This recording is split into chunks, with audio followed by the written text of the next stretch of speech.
सुने ना औरत दूसरी औरतों के साथ सब नंगी नमाज पढ़े तो नमाज सही है। माने महिला যদি জামাত পড়ে একাকী নামাজ সবাই যদি উলঙ্গ থাকে সবারই নামাজ হয়ে যাবে। এবার আগে থেকে ঝাঁটা পেটা করবেন না গো। হ্যাঁ, এরা আবার সোশ্যাল মিডিয়া ফক করছে যে আমরা অবস্থায় বাড়িতে নামাজ পড়তে পারি, মা বোনা জামাত করবে না বসে ইমামকে পেলে। হ্যাঁ, এরা আবার আপনাদেরকে বলছে বিদাতি, আপনাদেরকে বলছে নবী মুস্তাফা বললেন নাম হ্যাঁ পৌঁছাবে। এটা সদকা, মালি সদকা। আমরা 40 দিনে 4 দিনে মিলাদ করে মালি সদকাও করি, মালি ইবাদত করি, বাদানি ইবাদত করি। সুতরাং সহিহ মুসলিমের হাদিসের ভিত্তিতে জাহারুন চাল্লিসা যে মিলাদুন নবী এটা প্রমাণ এবং জায়েজ হয়েছে। অনুরূপভাবে আরো এক বক্তা বেরিয়েছে, বুঝলেন? এক বক্তা যারা নাম হচ্ছে বিরদা রাহুল, আর একজনের নাম হচ্ছে মুমতাজুল। এরা হচ্ছে আহলে হাদিস, তথাকথিত আহলে হাদিসের গুরু, বুঝলেন? এরা সোশ্যাল মিডিয়া গুগল মুলবি। এরা ইমাম আযম আবু হানিফা রাহমাতুল্লাহি তাআলা আলাইহির উপরে অনর্থক বাক্য লাভ করে। আজকে আপনারা ইলমের বাগানে বসে আছেন, তাই ইলমওয়ালা হযরত নুমান বিন সাবিত রাদিয়াল্লাহু আনহু যুগ জামানাবাসী যিনাকে ইমামে আযম বলে আখ্যায়িত করেন, ওনার উপরে যারা আপত্তি করে ওই আপত্তির জবাব দেওয়া দরকার আছে না নাই? যারা বলে ইমাম আযম আবু হানিফা রাহমাতুল্লাহ আলাইহি নাকি 5টার বেশি হাদিস জানতেন না। কি বলতেন? ইমাম আযম আবু হানিফা রাহমাতুল্লাহ আলাইহি 5টার বেশি হাদিস মুখস্থ করার ছিল না। এই কথাটা আপনি সহ্য করবেন? আমরা কোন ইমামকে মানি? ইমাম আযম আবু হানিফা রাহমাতুল্লাহি তাআলা আলাইহি ইজতিহাদকৃত মাসাইলে আমরা তাকলিদ করি, হ্যাঁ কি না? আপনার ইমামের উপরে প্রশ্ন করে 5টার বেশি হাদিস মুখস্থ ছিল না। আমি এর জবাবটা একটু লম্বা করে দিই। বা 5টার বেশি হাদিস ছিল না তাই বলে না, আগে সংক্ষিপ্ত জবাবটা শুনেন। ইমাম আযম আবু হানিফা রাহমাতুল্লাহি আলাইহি ইনার ইন্তেকালের 150 বছর পরে সহিহ বুখারী, সহিহ মুসলিম, সুনান ইবনে মাজাহ, সুনান নাসাই, সহিহ ইবনে হিব্বান, সুনান দারকুতনি, মুসনাদ ইমাম আহমদ বিন হাম্বল, এই সব কুতুবে হাদিস ইমাম আযম আবু হানিফা রাহমাতুল্লাহি আলাইহির ইন্তেকালের 150 বছর পরে লেখা হয়েছে। প্রায় 150 বছর পরে কিতাবগুলো লেখা হয়েছে। তো যে হাদিসের কিতাব 150 বছর পরে লেখা হয়েছে, সেই জামানার সাহাবীদের কাছ থেকে আমাদের ইমাম আযম আবু হানিফা হাদিস শুনেছেন, রিওয়ায়াত করেছেন এবং তাবেঈনদের কাছ থেকে হাদিস বর্ণনা করেছেন। শুনেন, যারা বলে 5টার বেশি হাদিস মুখস্থ নাই, আমি তাদেরকে বলবো শোনো, ইমাম আযম আবু হানিফা রাহমাতুল্লাহ আলাইহি এমন এক ব্যক্তিত্ব যিনার মধ্যে হাদিসের ভান্ডার ভরা ছিল। বলুন সুবহানাল্লাহ, সুবহানাল্লাহ। ইমাম আযম 5 লক্ষ হাদিসের হাফেজ ছিলেন। কত লক্ষ? 5 লক্ষ হাদিসের হাফেজ ছিলেন। 5 লক্ষ হাদিস মুখস্থ ছিল। আমি ওয়ান রেকর্ড বলছি, বিনা দলিলে একটাও কথা বলবো না। 5 লক্ষ হাদিস মুখস্থ ছিল। আর এর ভূমিকা শুনেন, এর পেছনে কি রহস্য আছে শুনেন। আল্লাহ রাসূল সাল্লাল্লাহু আলাইহি সাল্লামের একটি হাদিস, যেটা জামিউ মাসানিদিল ইমাম আযম এই নামক কিতাবের মধ্যে লেখা আছে। একটি হাদিস, এই হাদিসটিকে ইমাম তাবরানী আল মুজামুল কবীরের মধ্যে এবং আরো অন্যান্য মুহাদ্দিসিনগণ সংকলন করেছেন, ব্যাখ্যা করেছেন। হাদিসটা কি জানেন? আল্লাহ রাসূল সাল্লাল্লাহু আলাইহি সাল্লাম বলেন, ইয়াকুনু ফি উম্মতি রাজুলুন ইসমুহু নুমান ওয়া কুনিয়াতুহু আবু হানিফা। সুবহানাল্লাহ।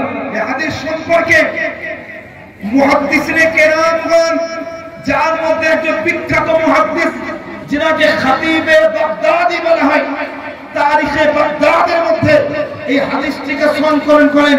এই হাদিসের অর্থ হলো আল্লাহ রাসূল সাল্লাল্লাহু আলাইহি ওয়াসাল্লাম বলেন, আমার উম্মতের মধ্যে এমন এক যোদ্ধা, এমন এক ব্যক্তির আবির্ভাব ঘটবে যে ব্যক্তির নাম হবে নুমান, আর যার উপাধি হবে আবু হানিফা। সুবহানাল্লাহ। যে ইমামের কথা সংবাদ স্বয়ং নবী মুস্তাফা দান করেছেন। আরো শুনেন একটি হাদিস আল মুজামুল কবীরের মধ্যে, সহিহ বুখারী, মুসনাদ ইমাম আহমদ বিন হাম্বলের মধ্যে এই হাদিসখানা উল্লেখিত রয়েছে। যে হাদিসের ব্যাখ্যায় ইমাম তাবরানী আল মুজামুল কবীরের মধ্যে লিখছেন এবং উমদাতুল কারীর মধ্যে আল্লামা বদরুদ্দিন আইনি রাহমাতুল্লাহ আলাইহি তাশরীহ করেছেন, ব্যাখ্যা করেছেন এই হাদিসটির। হাদিসটা কি জানেন? আল্লাহ রাসূল বলেন, হাদিসটি অনেকগুলো শব্দ এসেছে। আল্লাহ রাসূল বলেন, লাউ কানা দ্বীন, আরেকটি রিওয়ায়াতের মধ্যে আছে লাউ কানাল ঈমানু ইনদা সুরাইয়া লা যাহাবা বিহি রাজুলুন মিন আবনাই ফারিস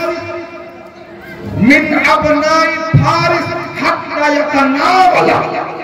যদি ঈমান এবং দ্বীন সুরাইয়া নামক ওই তারকার নিকটেও চলে যায়, ফারস থেকে কিছু সন্তান, এক যোদ্ধা এমন বের হবে যে সুরাইয়া তারকা থেকেও ঈমানটা তোমাদের কাছে নিয়ে আসবে। সুবহানাল্লাহ। এই হাদিসের ব্যাখ্যায় ইমাম তাবরানী রাহমাতুল্লাহ আলাইহি আল মুজামুল কবীরের মধ্যে বলেন, ওয়া মুরাদুহু বিহাদিহিল ইবারা আল ইমাম আযম আবু হানিফা। এই হাদিসের মধ্যে উদ্দেশ্য নেওয়া হয়েছে ইমাম আযম আবু হানিফা রাহমাতুল্লাহ আলাইহি। কারণ ইমাম আযম হচ্ছেন ফারসের নসল থেকে, তাই এখানে হাদিসের মধ্যে ইঙ্গিত করা হয়েছে ইমাম আযম আবু হানিফা রাহমাতুল্লাহ তাআলা আলাইহি। আর শুনেন, হযরত যিনাকে খলিফায়ে পঞ্চম বলা হয়, হযরত সাইয়্যিদনা উমর ইবনে আব্দুল আজিজ, যিনি 99 হিজরি থেকে 101 হিজরি পর্যন্ত খিলাফতের পদে অধিষ্ঠিত ছিলেন। সেই জামানায় ইমাম আযম আবু হানিফা রাহমাতুল্লাহ আলাইহির বয়স খুব বেশি হলো 19 থেকে 21 বছর ছিল। কত বছর? 19 থেকে 21 বছর। আর সব থেকে আপনার আশ্চর্য হবে, এই যে হাদিস যেটাকে আমরা কিতাবী রূপে পেলাম, বুখারী শরীফ, মুসলিম শরীফ, এ তো পড়ে এসেছে, কিন্তু যে কিতাবে হাদিস লেখা এটা আগে কিন্তু ছিল না। রাসূলের জামানায় কোরআন এবং হাদিসের মধ্যে যাতে ইলতিবাস না হয়, তাই আল্লাহ রাসূল সাল্লাল্লাহু আলাইহি সাল্লাম জনক সাহাবীকে হাদিস লেখার নির্দেশ দিয়েছিলেন, কিন্তু অধিকাংশ সাহাবীকে কোরআনকে সংরক্ষণ করার নির্দেশ দিয়েছিলেন, যাতে কোরআন হাদিস এক ইলতিবাস না হয়ে যায়। তো হাদিসগুলো সর্বপ্রথমে সাহাবায়ে কেরামের সিনার মধ্যে সুরক্ষিত ছিল। হযরত ওমর ইবনে আব্দুল আজিজ রাহমাতুল্লাহি তাআলা আলাইহি 99 থেকে 101 হিজরি পর্যন্ত খিলাফতের পদে ছিলেন। সেই জামানা থেকে হাদিসকে একত্রিত করা হয় কিতাবী রূপে, আর সেই জামানায় উপস্থিত ছিলেন সাইয়্যিদুনা ইমাম আযম আবু হানিফা রাহমাতুল্লাহি তাআলা আলাইহি। সুবহানাল্লাহ। সব থেকে আমরা জানেন ইমাম আযম আবু হানিফা রাহমাতুল্লাহি আলাইহি হাদিস নিয়ে অনেকেই নানান ভাবে মন্তব্য করে। আমি বলবো, রে বেটা শোন, ইমাম আযম যেটা বলে সেটাই হচ্ছে হাদিস। কেন? ইমাম আযম রাদিয়াল্লাহু তাআলা আনহু হচ্ছেন একজন তাবেঈ। আর তারাও মাদ্রাসায় পড়েছে নুখবাতুল ফিকহ, তারাও মাদ্রাসায় পড়েছে নুজহাতুন নজর, যেটা এই মাদ্রাসাতেও পড়ানো হয়, সব মাদ্রাসাতে পড়ানো হয়। যারা আলেম হয় তারা কিতাবটা পড়ে নুজহাতুন নজর। ইমাম ইবনে হাজার আল আসকালানি রাহমাতুল্লাহি তাআলা আলাইহি ব্যাখ্যা করেন হাদিস কাকে বলে। তার মধ্যে একটি ব্যাখ্যা হলো তাবি যেটা বলেন, যেটা করেন, যেটা সমর্থ দেন, সেটাকেও বলা হয় হাদিস। তাহলে ইমাম আযম আবু হানিফা রাহমাতুল্লাহ আলাইহি কতটি হাদিস মুখস্থ ছিল সেই কথা তুমি বলো। মনে রাখো, ইমাম আযম আবু হানিফা রাহমাতুল্লাহ আলাইহি যেটা বলেন সেটা তোমাদের মাদ্রাসায় যে পড়ানো হয় ওই হাদিসের ভিত্তিতে ওই কথাটাও হচ্ছে হাদিস। 3 নম্বর কথা শোনো, আমার মা বললে তো ছাটা ধরে, হ্যাঁ, বলছে মহিলারা উলঙ্গ অবস্থায় বাড়িতে নামাজ পড়তে পারে। মা বোনা ছাটা ধরবে না, বসে ইমামকে পেলে, হ্যাঁ, এর আবার আপনাদেরকে বলছে বিদাতি, আপনাদেরকে বলছে নাজায়েজ কাজ করে, আর তারা বলছে শুনে নাও औरत दूसरी औरतों के साथ सब नंगी नमाज पढ़े तो नमाज सही है। মানে মহিলারা যদি জামাত পড়ে একাকী নামাজ, সবাই যদি উলঙ্গ থাকে সবারই নামাজ হয়ে যাবে। এবার আগ থেকে ঝাঁটা পেটা করবেন না গো, হ্যাঁ। এর আবার সোশ্যাল মিডিয়া ফক করছে যে আমরাই আহলে হাদিস, আমরা হাদিস মানি। আরো শুনেন, তারা বলছে मियां बीवी इकट्ठे मादरसा नंगे नमाज पढ़े तो नमाज सही है।